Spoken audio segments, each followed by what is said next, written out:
to the Workforce Connections podcast, where we discuss workforce development in Southern Nevada. Here's your host. Hello, everyone. My name is Scott Black, Councilman with the City of North Las Vegas. Welcome to the WC podcast today. Our special guest today really needs no introduction, but I'm going to introduce her anyway. She's in DC, she's in Carson City, she's at the charitable event, she's cutting a ribbon, she's conducting a meeting, she's leading a discussion. This lady does not slow down. I am so happy to introduce today my good friend and my colleague on the North Las Vegas City Council, our new mayor, Pamela Goynes-Brown. Hello, Mayor. Hello, Mayor Pro Tem. How are you? It's great to be here today. I am so happy that you're here. And thank you for carving out a little time for us today to have this conversation. First off, we all know the historic nature of your recent election as the first Black mayor in the city of North Las Vegas and in the state of Nevada. But I'd just love to hear from you. What does that mean to you? It just means the world to me. I am eternally grateful and humbled that the citizens and residents of North Las Vegas put their faith and trust in my leadership skills over the year and said, you know what, let's promote her to this next level. And so I am just still some days I wake up and I pinch myself and say, is it real? And it absolutely is. And it is a big deal. And that just tells me that if I am the first, that I won't be the last. And so it's nice to know that I can, serve as a role model to those who want to follow behind me in my footsteps and take on a, public service job, because I absolutely do not enjoy anything better than serving the constituents in the city of North Las Vegas. That just gives me chills. It gives me joy. Thank you for that. And I've observed you in your new role, but I have also had the privilege of knowing you since 2017 when I was a brand new elected city council person. And so I feel like I know you fairly well. However, you do surprise me periodically when I learn that you're a virtuoso piano player, or, just the things that your skills that you have acquired throughout life. But not everybody knows who the real Pamela Goynes-Brown is. So why don't you just take a few minutes to tell us a little bit about your background? Where were you born? Where you grew up? Okay. Some kind of highlights of your awesome and exciting life. Well, I have a unique birthplace. My family came to North Las Vegas in 1964, but prior to that, my parents were teaching on an Indian reservation, and it's called Gouldens, Utah, and I have never heard of it before in my life.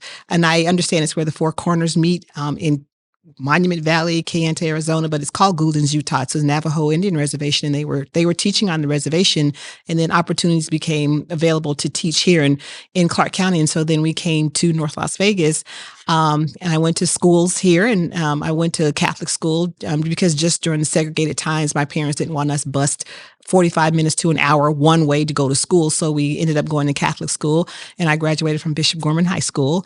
And then after that, I decided I wasn't going to go to college at first. And my mom says, well, you either go to college or you get out the house. So I said, okay, I guess I'll go to college then. So my father went to Prairie View A&M University, which is a historically Black college and university. And so I said, okay, I'll go there. So I really didn't plan anything. And so I decided, I knew I played the piano quite well. And so I'm like, okay, I'll play the piano. And so I did major in music education. And literally I graduated on a Sunday afternoon, and I had a job back here in Clark County School District teaching music Monday morning. So had to jump on a plane and come back and start my career. And so I worked for Clark County School District for 35 years. I taught music for 20 years, and I was an administrator for the last half of my career, retired 4 years ago. But while I still was an administrator in 2011, I ran for city council in North Las Vegas and was successful. So I did both at the same time. I don't know how. You just do it and you just make the days work. And so, and then I was on the council for just under a decade, and decided that the mayor's seat was going to be open because I knew former Mayor Lee was not going to run again. And so just after many conversations with him and just guidance from him and watching the great leadership style that he had, I said, you know what, I'm just not ready to be done. And I want to take my public service efforts to that next level. And that was the next level, is to run for mayor. So what's the next level? Just kidding. We don't have to go there. One step at a time. But you know what? You mentioned your parents and your dad. The Goynes name is a very recognizable name in North Las Vegas and throughout Clark County, and for good reason. I've met your parents. I've Theron and Naomi. Mm-hmm. I've seen tender moments with you and your parents, and I know how important family is for you. One that's very vivid for me was at your swearing in, your dad sitting there in Yeah. his wheelchair and just right by his daughter. And it was just a real special moment to witness. But we just talked briefly about the rich history that the Goynes name has brought to our community as well, particularly Yeah. with your parents. Well, absolutely. Well, like I said, both of my parents were educators in Clark County School District as well. My mom was actually instrumental in bringing a reading program here called DISTAR. It's changed names over the decades, but it's just basically good reading techniques and skills. And she also was instrumental in help writing the kindergarten curriculum here for Clark County School District. And so she retired as a dean and then an assistant principal. And she retired from Jim Bridger, which is in North Las Vegas. And then my father, taught at the university level, and he was a long-standing principal at various schools in Clark County. And so he retired as well. And then he also was a city councilman and a mayor pro tem, historic in nature. And I served the same seat that he served during his tenure. And he was the first African-American male to have that seat. And I'm the first African-American female for Ward 2 council seat. Also for the mayor pro tem title, he was the first in that. I was the first in that as well. So to say that I followed in their footstep is an understatement because very literally I absolutely did. That's awesome. Yeah. Thank you for sharing that because it's where you came from. It's who brought you up in life that just continues this beautiful legacy. Yeah. So and they also have one of the greatest schools in North Las Vegas is named for Theron and Goynes. Yep, in Ward 3, Theron and Naomi Goynes Elementary School. And then my dad has a park named after him in North Las Vegas as well. So there's just a long-standing, also in Ward 3. Okay. There's just a long-standing legacy, and I couldn't be more proud. Awesome. Well, you mentioned Mayor Goynes-Brown, or Pam, I like to call you Pam. Pam is fine. Yes. That you joined the council in 2011. I joined the council in 2017. The times were significantly different between 11 and 17. I came when things were turning around. Mhm. You came when things were at its low point. Correct. When you think of where North Las Vegas has come from, the challenges that you faced, what's an important lesson that you learned during that journey for yourself or for the city? For me personally, it was just perseverance and never giving up.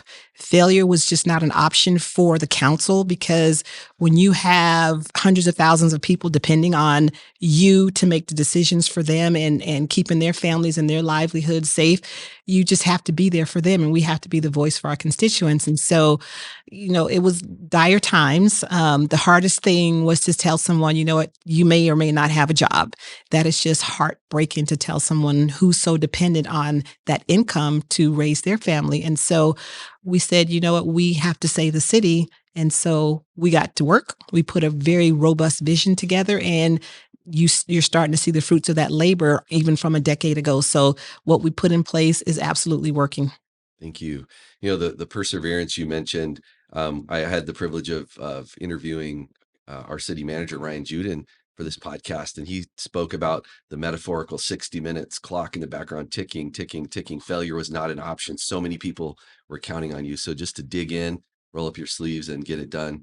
And I would assume that having that perspective and have lived that probably helps you in your job as mayor as well. It absolutely does. And it gives me, right now, we just want to keep that momentum going because it's like you've opened Pandora's box. Now you have to keep that box open and keep refilling and refilling and refilling it because we just have so many great initiatives and so many things going on in the city now. And it feels good. It does. Yes, it feels really, really good. Awesome. Well, you speak about what it took to get the city to where it's at today, and the fruits are bearing, the trees are bearing fruit, if you will. We're seeing the evidence of the hard work that's gone in.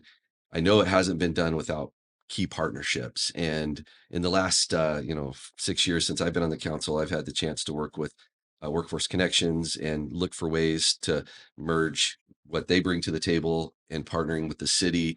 We have it at our libraries, and that's for those that live in our community don't realize this, but it's quite revolutionary in nature to open up a public space in a library free of charge to the job seeker and to this organization to have that outreach into the community to help people find employment.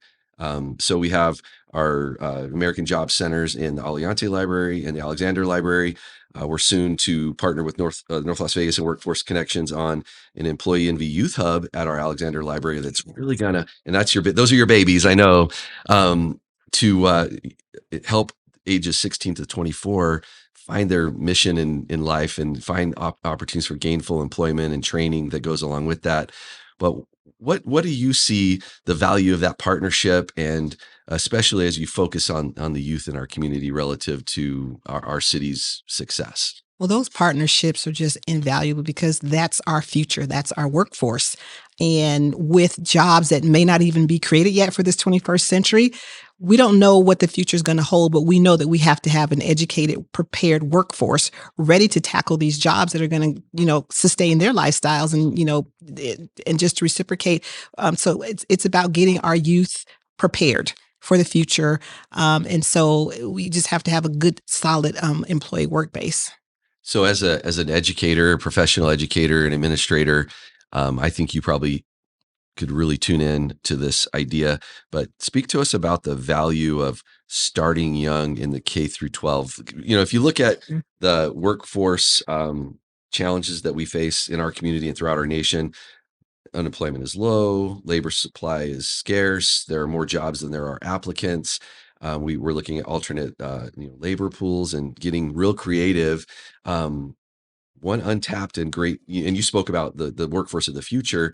Just share some educator perspective on the value of engaging the youth at an early age in workforce opportunities.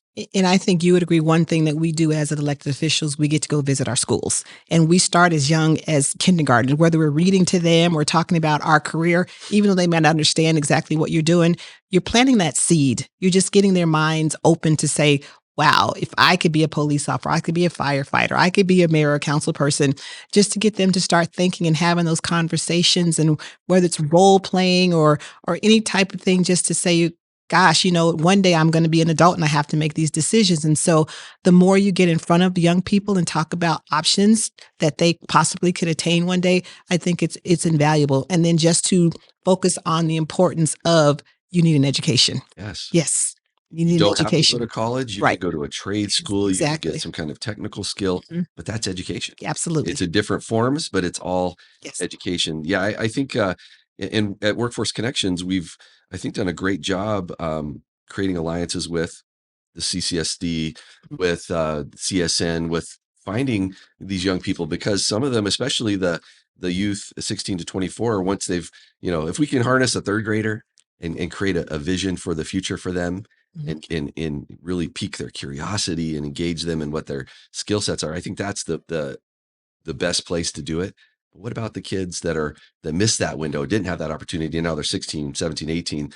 Those kids but ironically, those are the ones that are available and not working. So it's an opportunity for us to really elevate the youth. This is a great partnership, and to working with this organization is we can mentor them, we can guide them, because if they were like me when I finished high school, I had no idea what I wanted to do or what I wanted to be. And so it'll help to make those decisions and close that gap. And, just there's such a plethora of job opportunities out there in fields that are just phenomenal things that I probably would say I wasn't smart enough to do that, but it just takes that one person in that right mentorship program to partner with a young adult to say, let's look at this, or do you like this? Or you tap into what their interests are first and foremost. That's powerful. And, we're not all fortunate enough to have a Naomi Goynes in our lives to say, no, you're doing this. And so you're right. This is a great alternative to that, to engage and inspire and mentor a young person. And the economic, we in North Las Vegas are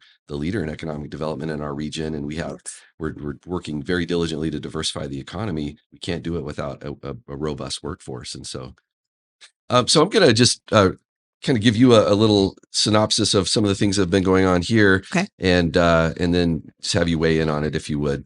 So Southern Nevada, we've rolled out a 7 industry sector partnership in 2022.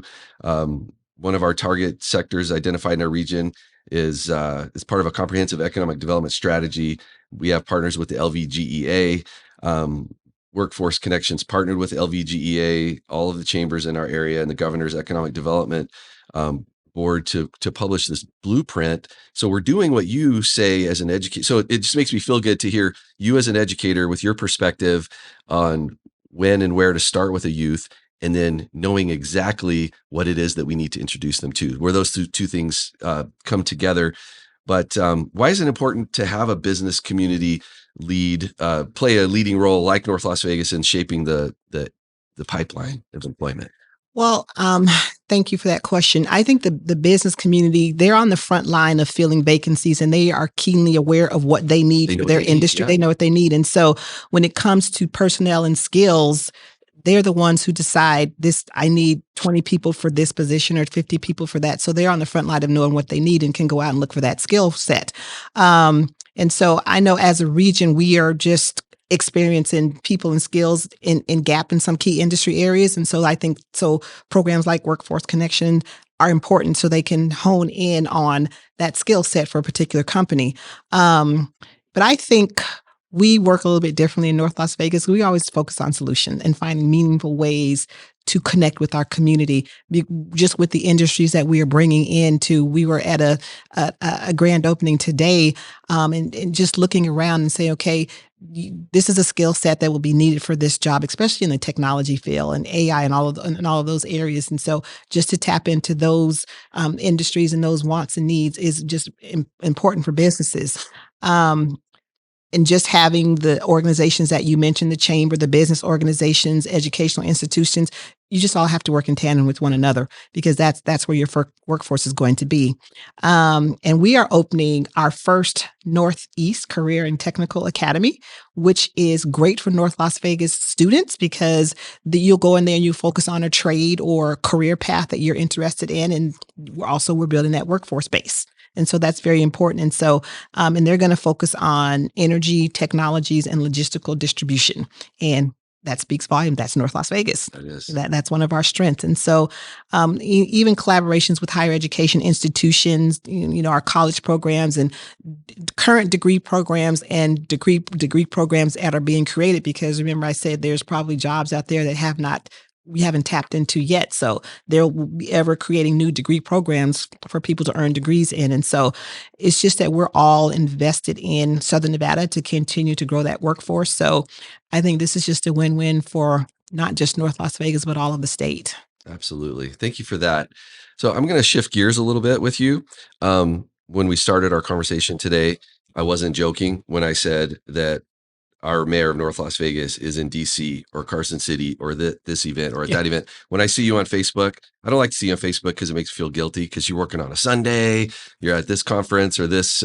So you work really hard. I like I said, I've known you since 2017, and I admire your outlook, your attitude, your work ethic, and just your approach to things. But here's the question.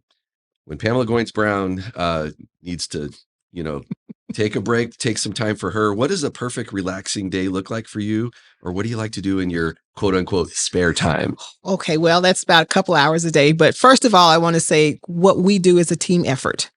We support each other wholeheartedly. We could not do this job that we do without the support from our council and our team. So it's a team effort. So I appreciate the comments, but you work hard. I'm glad to be part of your team. So a perfect day of relaxation for me is if I can just disconnect from my iPad, my laptop, my Dell, my phone, everything, just to shut that down for a little while. I just like to relax. I like to read when time permits. I'm reading all the time, but just things that for enjoyment. Sure. If I'm at an ocean, that's my happy place. Awesome. Beach or an ocean is my happy place. And then I'm an avid shopper. I love to go shopping. So that's a lot. That's a big stress reliever for me. But and then being at home on the couch with a blanket, cup of hot chocolate or coffee and watching a good movie, or I'm an avid sports fan. So I don't care what sport's on. I will watch it from beginning to end. So that relaxes me as well. That's awesome. Well, you deserve a little bit of relaxation because of all the hard work you do. I will say that. So it's been awesome to have you here today to share some glimpses into who you are as a person, what brought you to this amazing opportunity and historic leadership role that you have in the city of North Las Vegas. You've accomplished a great deal in your life. And I know you've mentioned this before, but I'd love for you to just speak to what would you say, or what do you want young girls, particularly young girls of color, to look at Pamela Goynes-Brown, and what advice would you give them to say, you can do this too? I would absolutely say that you can do this too. I feel that at times you have to work a little bit harder simply because you are a female, and especially a female of color. I experienced those things. But then to have that level of respect that people are looking up to you. So you kind of have to be on your A game at all times.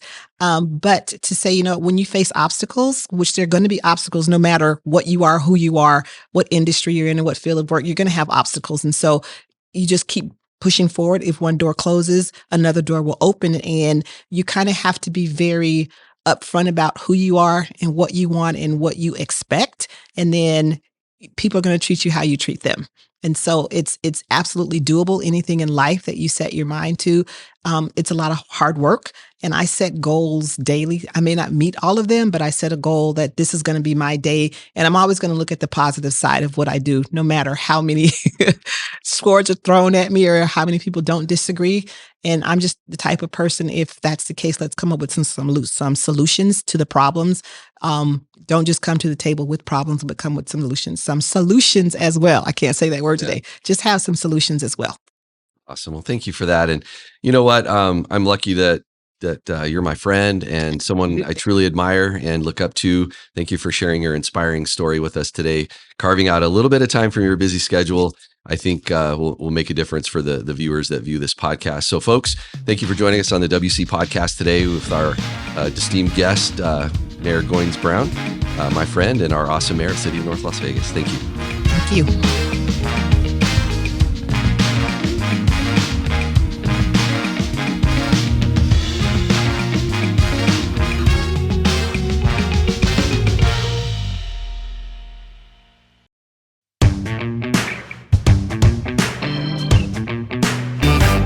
Okay, we've had an amazing discussion with North Las Vegas Mayor Pamela Goynes-Brown today, and now it's for the fun part. Okay. Thank you, Mayor, for staying with us for a few moments for the Against the Wall bonus segment. Are you ready? I am ready. Yes, you are. So first, rapid fire, your favorite food? Guacamole, chips, and salsa. Yummy. Favorite meal that you cook? Chicken wings. Favorite music group or artist? Ooh, anything R&B. Prince. Nice. Favorite book?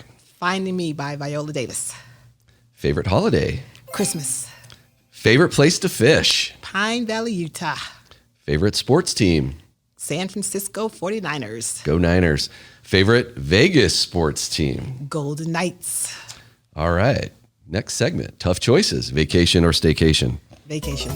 Drive to your favorite vacation spot or fly there? Oh, I'm going to fly. This lady's efficient. She gets it done.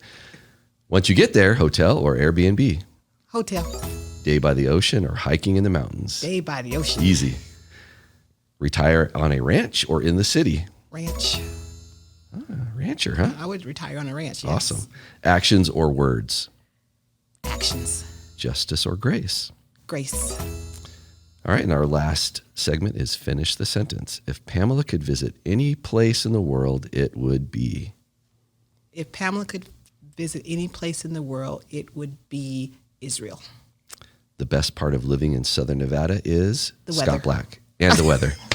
Just kidding. I'm just teasing. We'll redo that one. The best part of living in Southern Nevada is? Scott Black and the weather. Hey, there we go. Pamela's favorite thing about her job is? Meeting with people. If Pamela could travel back in time, she would travel to? California. 3 words that describe Pamela are? Kind, loving, friendly. I agree. And doing the WC podcast today was? Phenomenal and easy. Thank you.